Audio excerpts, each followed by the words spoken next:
adalah kembalikan ke Quran surah ke-4 An-Nisa ayat 17 sampai dengan ayat ke-18. Itu yang dikenal dengan taubat namanya. Ya, innamat taubatu 'alallahi lilladzina ya'maluna su'a bijahalatin tsumma yatubuna min qarib. Ya, sungguh taubat itu berlaku kata Allah bagi orang-orang yang terinfeksi dengan penyakit buruk. Su itu, nih, lihat ayatnya. Innamat taubatu 'alallahi lilladzina ya'maluna su'an. Taubat itu dilakukan orang yang terinfeksi dengan keburukan. Su itu pekerjaan nafsu. Nafsu. Dari mana taunya? Quran surah 12 ayat 53. Inna nafsa la'ammaratun bisu. Su sumbernya nafsu. Kalau ada orang kemudian digerakkan nafsu berbuat buruk kemudian sampai terinfeksi dirinya, maka caranya dengan taubat. Apa itu taubat? Taubat itu artinya kembali kepada nilai-nilai kebaikan dengan cara meninggalkan perilaku buruk yang dikerjakan. Misal, fujur tadi bisa terespon dengan perilaku maksiat. Maksiat lewat mata nonton tayangan-tayangan yang tidak baik. Saya punya kawan, dia alumni dari Kanada, di Neuroscientific, di jurusan untuk saraf, ya. Itu kita diskusi. Ternyata selain narkoba, sekarang ini yang paling bahaya itu pornografi. Pornografi itu begitu seseorang kemudian menggunakan fungsi pandangannya untuk melihat tayangan seperti itu langsung merusak ke fungsi otaknya. Dia masuk tuh, menginfeksi, kadang-kadang candunya lebih besar daripada narkoba. Makanya orang kalau nggak pernah lihat, tiba-tiba melihat itu bayangannya tuh lama di bagian otaknya tuh.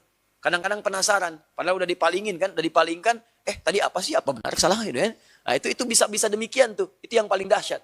Nah kalau kemudian Anda ingin menghilangkan itu, dan perilakunya diburuk nantinya, ke pola hidup, ke tubuh, ke macam-macam, Anda paham sendirilah gitu kan. Nah, maka apa yang kemudian mesti dilakukan? Tinggalkan itu. Tinggalkan, jauhi, taubat. Akui salah, sesali itu, kemudian tinggalkan, dan cara meninggalkannya ganti dengan yang lebih baik. Pandang yang baik-baik, latihannya begitu. Lihat yang baik-baik ya. Awas, kalau orang terbiasa melihat yang halal, maka yang haram akan alergi. Sama dengan pasangan kehidupan di keluarga. Kalau sering melihat yang halal, pada yang haram itu nggak akan ada ketertarikan berlebihan, nggak ada. Ya, tapi kalau sering melihat yang haram, istri orang itu kan bukan mahram antum. Kalau ngelihat istri orang keseringan, ngelihat istri sendiri jadi nggak enak. Ibu juga sama gitu. Kalau ngelihat suami orang itu keseringan, lihat suami sendiri itu udah hambar. Makanya kalau orang-orang ngelihat yang halal itu yang bagus-bagus, maka yang haram itu akan sulit kita. Sama bicara juga begitu. Kotor kata-kata, tinggalkan. Kau mau buat perbuatan maksiat? Iya, silakan. Cari tempat yang kira-kira engkau tak dilihat Allah. Oh, kalau begitu aku tak bisa. Okelah, kalau begitu syarat yang kedua. Apa dia?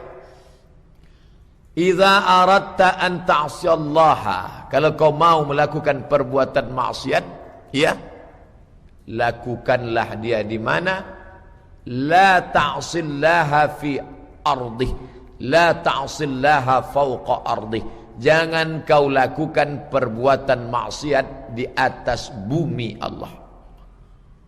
Oh, di mana bumi yang bukan bumi milik Allah? Kalau kita lewat di jalan Parit Indah, saya dari Panam masuk Bukit Barisan. Masuk Bukit Barisan ini sebelum sampai melewati beberapa jalan, banyaklah tanah kosong. Tanah milik Doktor Polan, tanah milik Pak Polisi, tanah milik Insinyur Pulan. Bapak yang punya duit, tolong buatkan satu baleho besar. Semua tanah ini milik Allah Subhanahu wa Ta'ala. Betul, itu milik kita. Tapi semua jalan, tanah ini, tanah aspal, tanah, semua tanah milik Allah Subhanahu wa Ta'ala.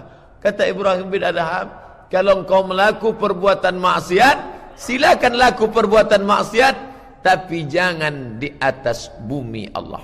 Di mana? Tak ada bumi ini yang bukan milik Allah. Alam takun ardullahi wasi'atan. Apakah engkau tak tahu bahwa bumi Allah ini luas?